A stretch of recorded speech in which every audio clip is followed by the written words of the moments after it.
Misterios por el camino, presenta Nikola Tesla. La conspiración de la luz. Ciudad de Nueva York. Sábado, 17 de octubre de 1931. Para muchos ya era una rutina, pero para Edgar no. Él nunca se cansaba de mirar la llegada de los oceánicos.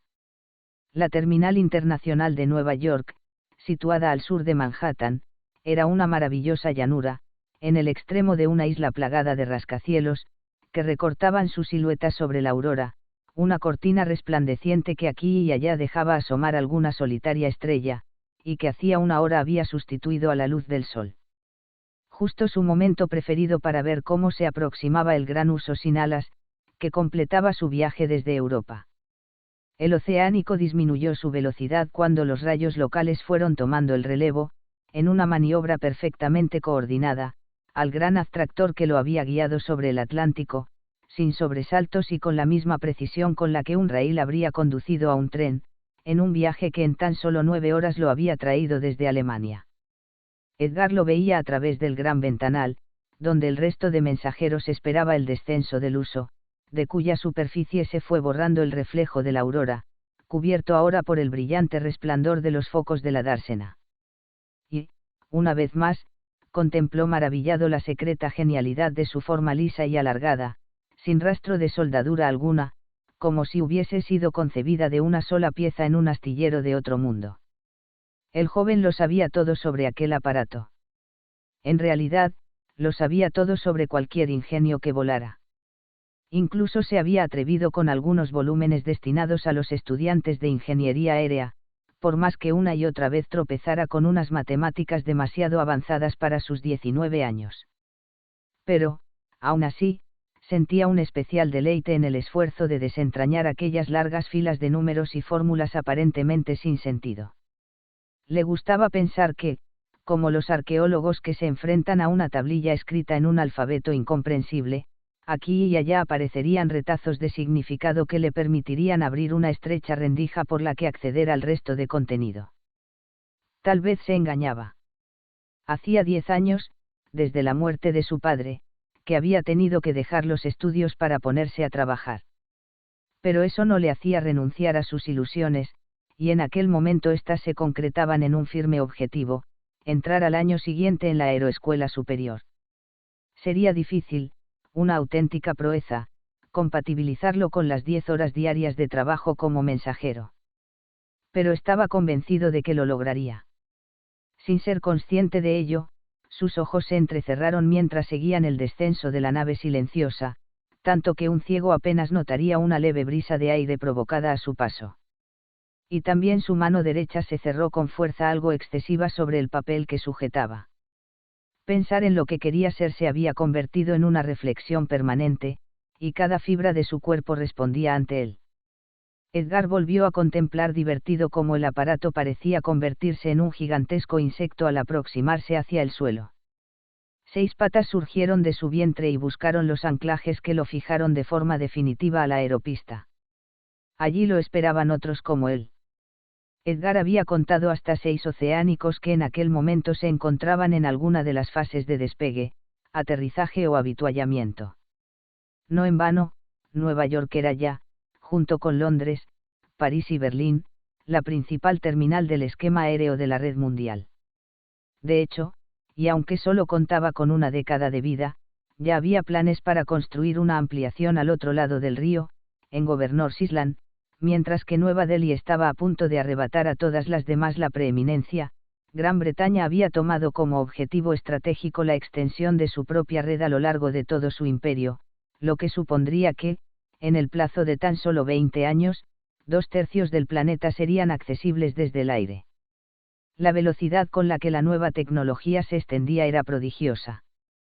Cuando terminó la rutina de las comprobaciones, la esclusa de la parte inferior se abrió y la rampa principal comenzó a descender.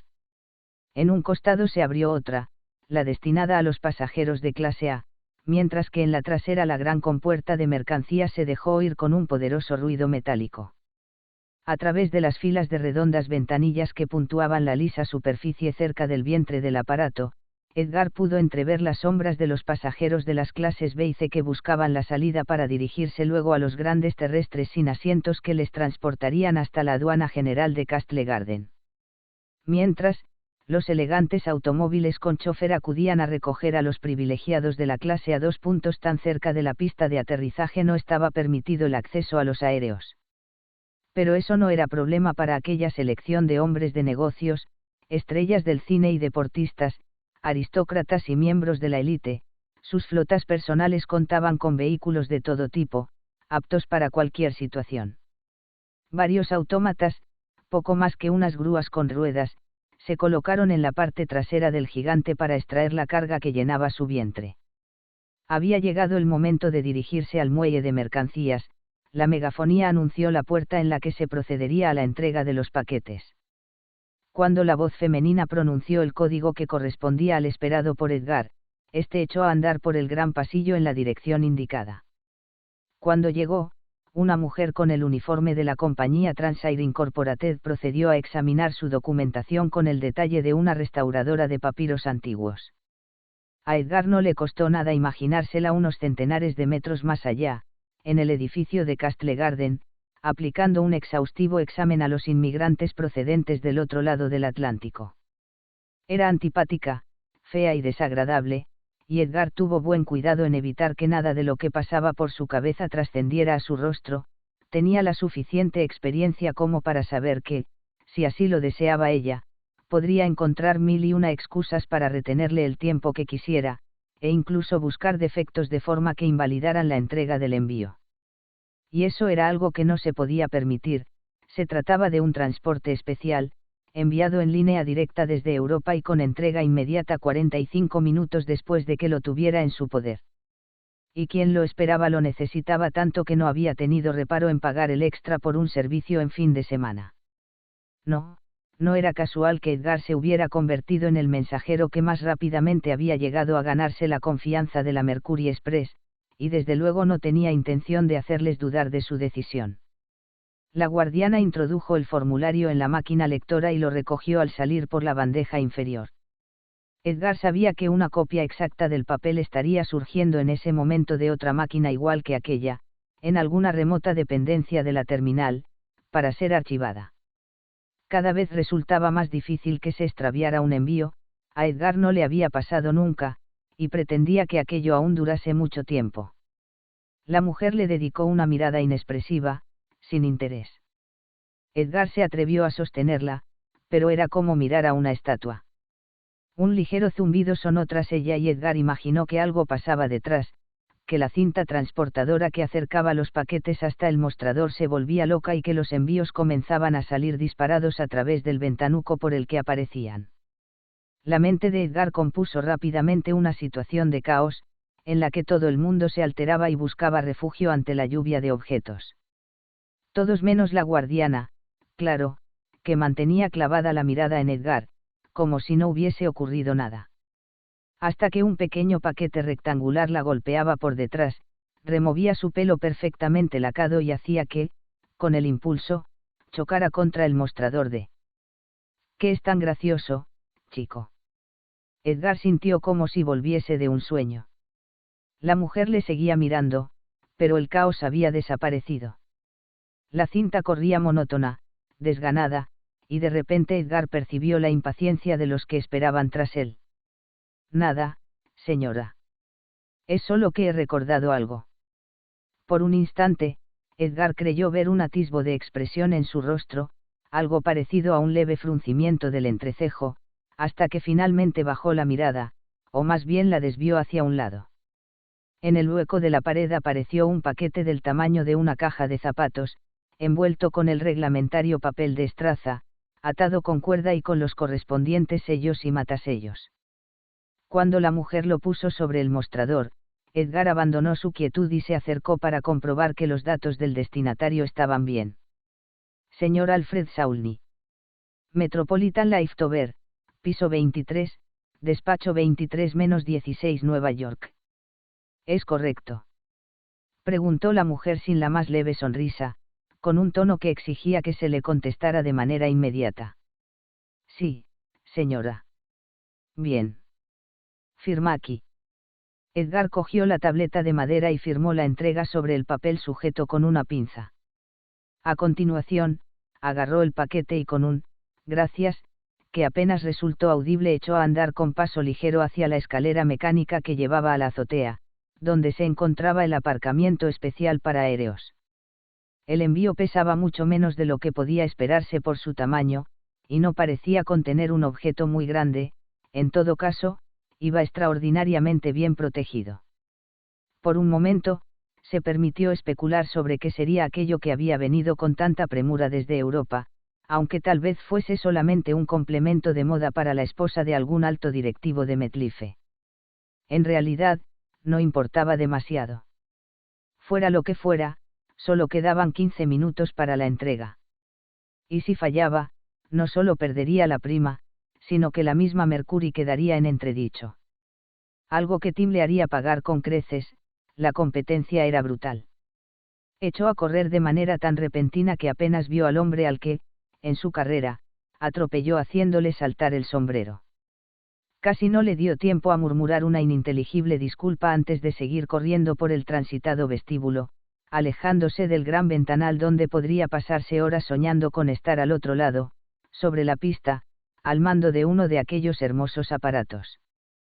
Una vez elevado, Edgar maniobró con soltura su aéreo entre los altos edificios. Aunque era sábado, había bastante tráfico, pero aquella no era, ni de lejos, la peor situación a la que se había enfrentado. Las rutas para los aéreos tenían sus propias reglas, y allí las normas de tráfico no eran tan estrictas. Edgar forzaba en ocasiones el aparato, obligándole a dar un giro brusco que lo hacía traquetear. Una sensación que él adoraba, porque se trataba de la experiencia más parecida a la de pilotar un biplano autopropulsado que el aéreo podía ofrecer. Un zumbido resonó en la cabina. Era una llamada entrante. Edgar pulsó el botón de respuesta y la voz metálica de James, el encargado del turno de fin de semana, se dejó oír. M4, ¿estás ahí? Edgar conectó el micrófono que pendía del techo, justo sobre su cabeza. Afirmativo. Envío recogido y en ruta de entrega. Menos mal. Creo que, si vuelven a llamarme otra vez, me suicido. No sé qué es lo que va en el paquete, pero desde luego el tipo de Metlife está como loco porque llegue a tiempo. Más vale que sea así, o creo que nos decapita. Todo va bien, jefe. Mejor. Confírmame la entrega, hasta que no sepa que ya te has deshecho de él, creo que no podré irme a dormir. Ok. Edgar volvió a concentrarse en el camino. La ciudad iba pasando debajo de él, envuelta en el permanente resplandor del cielo que había traído consigo la aurora, ese tono claro que había impuesto nuevos biorritmos a las aves y convertía el conjunto de edificios en una gigantesca maqueta. Ligeramente por detrás de él, la Torre 1, la encargada de suministrar energía a todo aquel sector de la ciudad, se destacaba de manera especial, un coloso que empequeñecía incluso al recién construido Empire State. Tan imponente que era lo primero que veían los viajeros que llegaban a la ciudad por barco, antes incluso de vislumbrar tierra. Y en una época en la que las nieblas eran cosa del pasado, siempre estaba ahí, una construcción grácil a pesar de sus dimensiones, con una enorme base que iba disminuyendo hasta volver a ensancharse en una estructura redondeada que le confería aspecto de champiñón gigante. Se trataba tan solo de una de las 3 torres repartidas por el área metropolitana de Nueva York, pero era la más importante porque, invisible pero segura, de ella fluía la electricidad que mantenía activas las oficinas de las principales compañías del país. Además, era el centro neurálgico de la red, el nudo principal del que dependía el resto. De toda aquella inmensa cantidad de energía, una mínima parte la consumía en ese momento el aéreo de Edgar, sin duda el único espacio en el que verdaderamente se sentía a gusto. A los 16 años se había sacado el permiso para conducir un terrestre. Tuvo suerte, porque justo en aquel momento se había rebajado la edad necesaria, los sistemas automáticos eran tan fiables que la posibilidad de choque era muy baja. Pero, en realidad, lo que a él le interesaba era el aire, puede que aún fuera pronto para sentarse ante los mandos de un oceánico, pero al menos aquella especie de furgón volador le permitía despegar los pies del suelo. Apenas tenía amigos, y sabía que en general la gente que le trataba le consideraba tímido, incluso poco resolutivo. Y, sin embargo, muchas veces se acostaba agotado de sus propios pensamientos, de una imaginación que, cuando Edgar tocaba tierra, palpitaba entre las paredes de su cráneo, superponiendo a la rutina diaria escenas inspiradas en sus lecturas juveniles de Verne, de Stevenson. Sus preferidas eran las disparatadas historias surgidas al calor de la fiebre marciana de finales del siglo anterior y principios del XX, y que había encontrado en casa en una maleta abandonada por un huésped. Como las aventuras del capitán John Carter, en un Marte con princesas y tribus en lucha por un planeta moribundo. Eran delirantes, sí, pero en todas encontraba una forma de elevarse, de abandonar el suelo, de irse lejos, justo lo contrario de su rutina diaria. Al ponerse a los mandos de su aéreo, sentía que el mismo aparato se convertía en una extensión de sí mismo, capaz de expresar lo que su cuerpo y su voz no lograban decir. Con un ingenioso sistema para elevarse en posición vertical y, a continuación, desplazarse en horizontal, se había convertido, por su agilidad y versatilidad, en el vehículo preferido de los servicios de la ciudad, de la policía a los repartidores. Hacía falta una licencia especial para pilotarlo, y Edgar la había obtenido al primer intento, a los 2 días de cumplir los 18. En cuanto se subió por primera vez a uno, no tuvo dudas, estaba hecho para volar. En tierra nunca estaba seguro de tener la respuesta adecuada, y siempre le atenazaba la sensación de no saber qué se esperaba de él. En cambio, en el aire todo era como debía ser, el giro correcto en el momento justo, la velocidad que más convenía, la inclinación perfecta para descender. Ojalá viviéramos siempre aquí arriba, se dijo. Todo sería mucho más fácil. No habría más tristezas, desaparecería la resignación. Y si en algún momento acecharan, bastaría con tocar las palancas e irse rápidamente a otro sitio. Aquí siempre eres bienvenido. Contempló de nuevo la ciudad. ¿Cuántas veces lo había hecho? Seguramente miles, pero no podía dejar de hacerlo, una y otra vez. Edgar nunca había estado en otro sitio, pero estaba convencido de vivir en el mejor lugar del mundo, el que mejor había absorbido la esencia de la nueva era eléctrica, en gran parte porque había crecido sobre ese mismo impulso. Londres, por ejemplo, a la que tanto había visto en los noticieros, tuvo que adaptarse a las nuevas necesidades, y no siempre sus construcciones se insertaban bien en las exigencias de las nuevas tecnologías. Edgar no podía evitar la impresión de ver algo superpuesto, que no terminaba de casar con el Big Ben o la venerable cúpula de Saint Paul. En cambio, ¿cómo no admirar la grandeza de Nueva York? Al poco de despegar, por ejemplo, ya estaba a punto de dejar atrás la Torre Morgan, terminada de construir hacía 5 años, pero que, por su potencia, la riqueza de su diseño y su posición, que le permitía dominar todo el horizonte, era la pura encarnación de la hegemonía que la estirpe de financieros había logrado sobre la ciudad y el país. Había un dicho popular que decía que los presidentes pasaban, pero los Morgan permanecían. Y Jean-Pierre II, al que los comentaristas de los noticieros llamaban Jack Morgan para distinguirlo de su padre, quien había conseguido un imperio al apostar por la nueva tecnología, era el que ocupaba el trono en aquellos momentos. A pesar de que no había tiempo, Edgar no pudo evitar detenerse unos instantes para admirarla, al rebasarla por la derecha.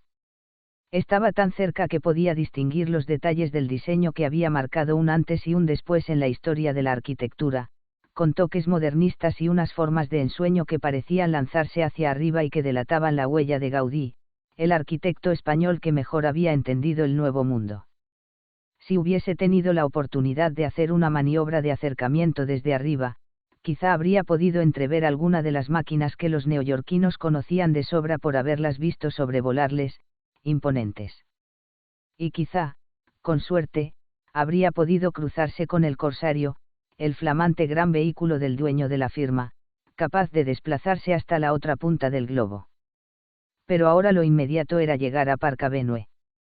Edgar ya podía distinguir el perfil del Met, como aún era conocido el que había sido uno de los primeros rascacielos de la ciudad, en pleno arranque de Madison Avenue. Cuando estuvo lo suficientemente cerca, dirigió el aéreo hasta la parte superior, justo en la base del remate inspirado en el campanile veneciano, y donde tras una reforma se había instalado el muelle de recepción de mercancías. El mensajero desplazó los impulsores e hizo que el aparato se quedara suspendido en el aire, casi inmóvil, a más de 160 metros del suelo. En lo que solo podía ser calificado como de una gran casualidad en pleno sábado, justo delante del otro vehículo de mensajería aguardaba su turno de identificación. Edgar echó un vistazo a uno de los grandes relojes de la fachada.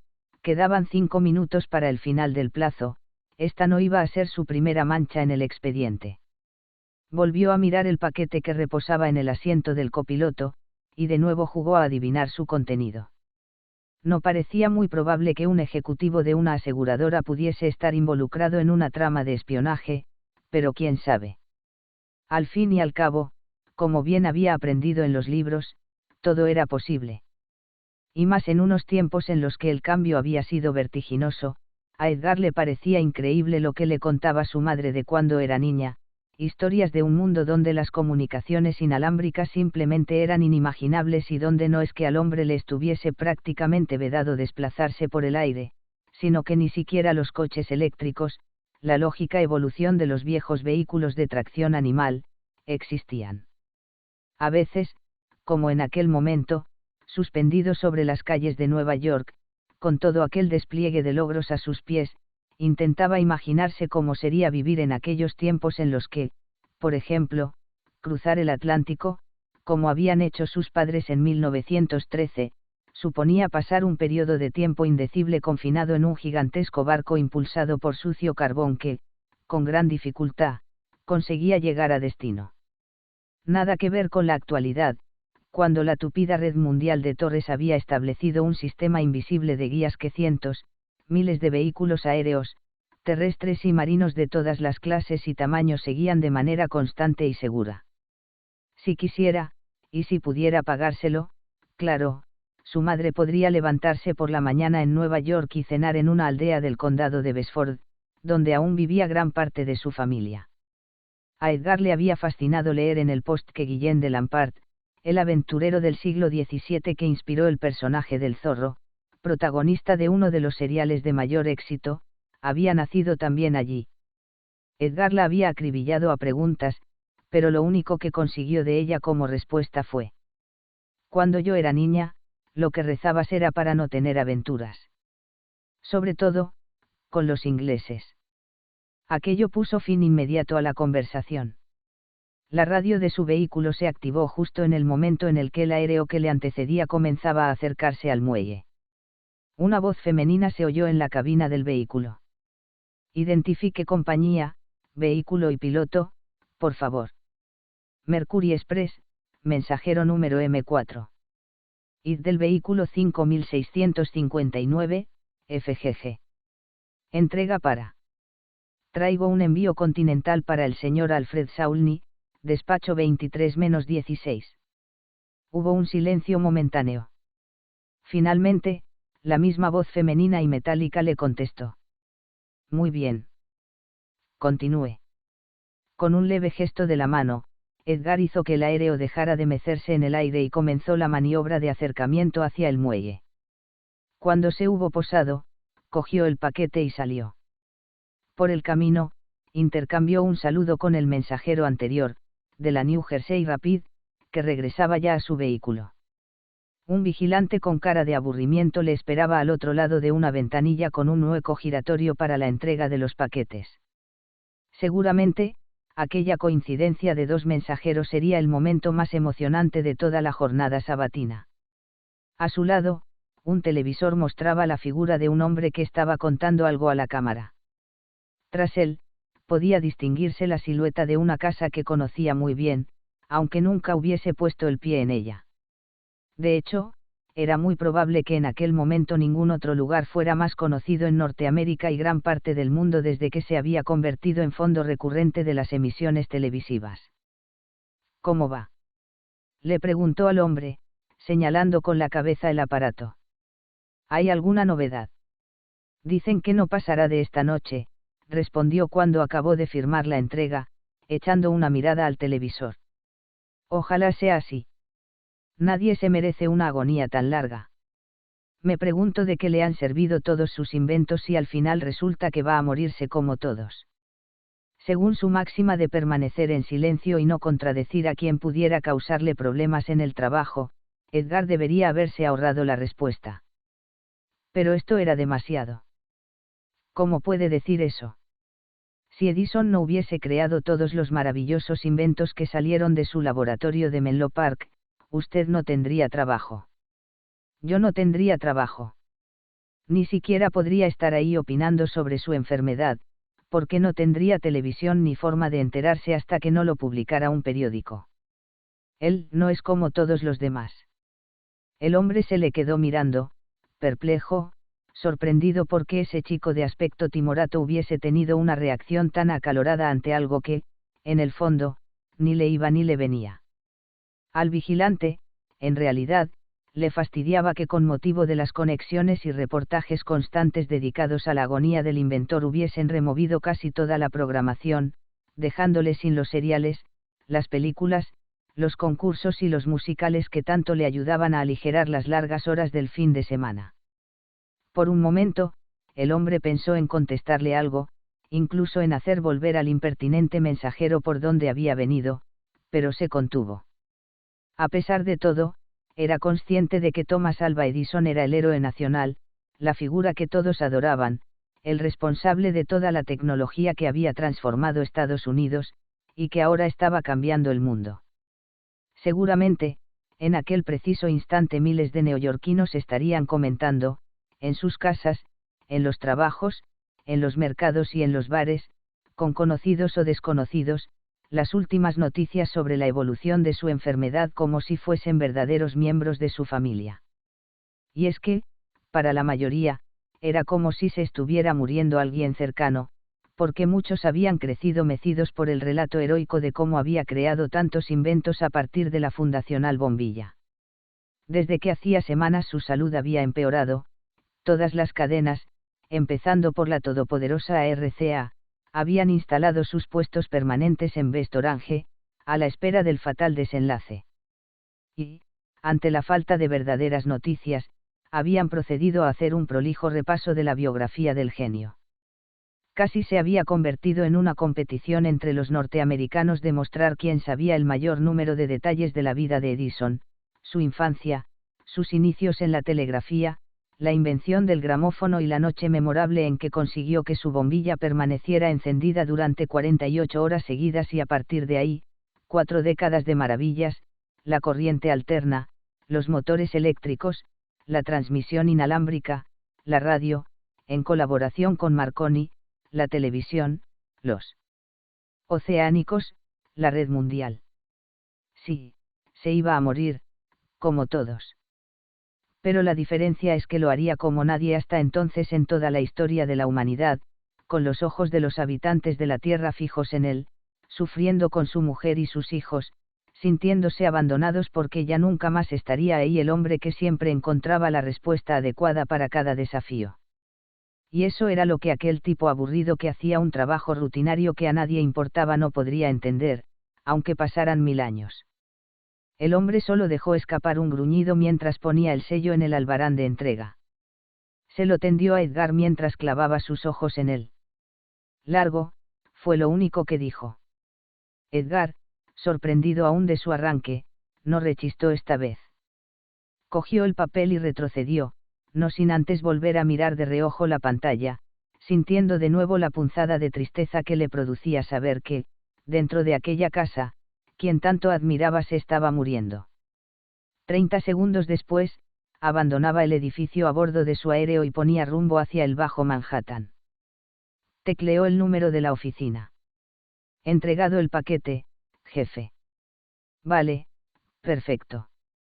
Ya nos hemos ganado el sueldo por hoy. Puedes irte a casa.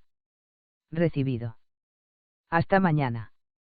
Y de repente tuvo la imperiosa necesidad de sacudirse la punzada oscura que le había amargado, no podía ser que aquella fuese la última sensación de la jornada. hizo que el aéreo abandonara la vertical de Madison Avenue con más vehemencia de lo requerido, dejándose caer a una excesiva velocidad, mientras sentía cómo el pecho se le pegaba contra la correa del tirante cinturón y el maravilloso traqueteo subía por el volante del vehículo. Y cuando parecía que iba a perder el control, tiró de nuevo de los mandos y lo estabilizó, con una euforia que se desparramó por su cerebro como una droga. Sonrió. En breve volvería a ser un torpe animal terrestre, y quería exprimir al máximo aquellos últimos momentos de libertad de quien siente que tiene el control. Fin.